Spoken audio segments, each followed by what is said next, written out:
CESG est heureux de vous présenter la Minute Info.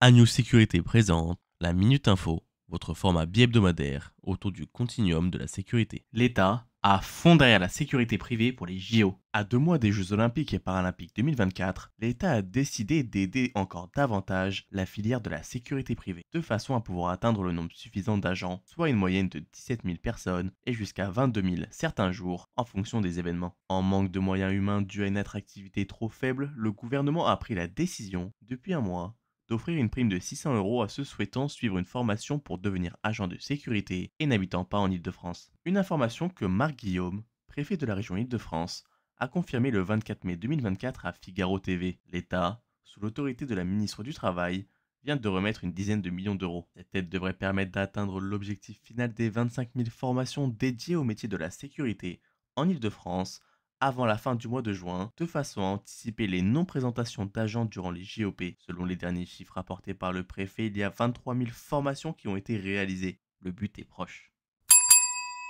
L'Agora des directeurs sécurité vous convie à Préventica. Du 18 au 20 juin 2024, au parc des expositions PEX à Strasbourg, aura lieu le congrès Salon Préventica, événement en référence au service de la santé, de la sécurité et de la qualité de vie au travail. Vous aurez l'occasion de rencontrer plus de 380 exposants et la possibilité d'assister à 150 conférences afin de se former, s'informer et s'inspirer sur tous les sujets. Au total, ce sont plus de 500 experts et environ 10 000 participants qui sont attendus.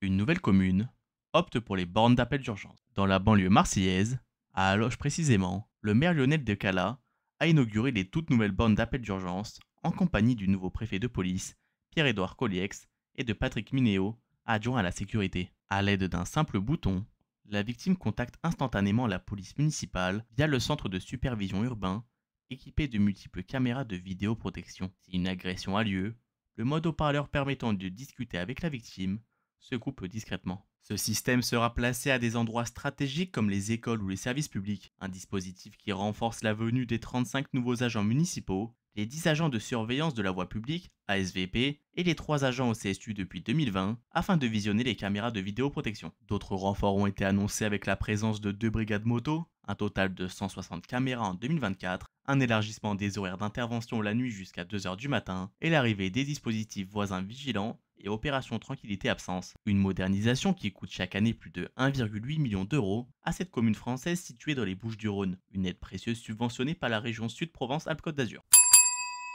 30e journée d'études et de formation des chargés de sécurité en établissements de soins et médico-sociaux.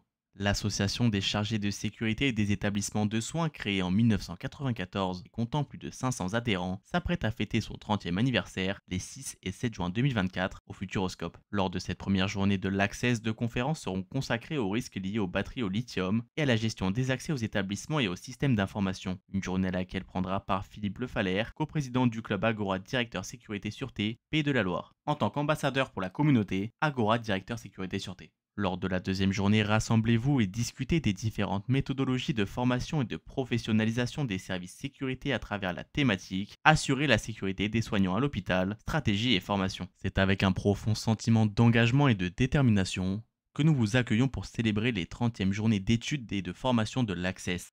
Ces 3 décennies d'existence sont le témoignage vibrant de notre engagement commun envers la sécurité dans les secteurs de la santé, une mission qui revêt une importance cruciale pour le bien-être de tous, confie François Reynoul, président de l'Association des chargés de sécurité des établissements de santé et responsable prévention sécurité des hôpitaux Drôme Nord.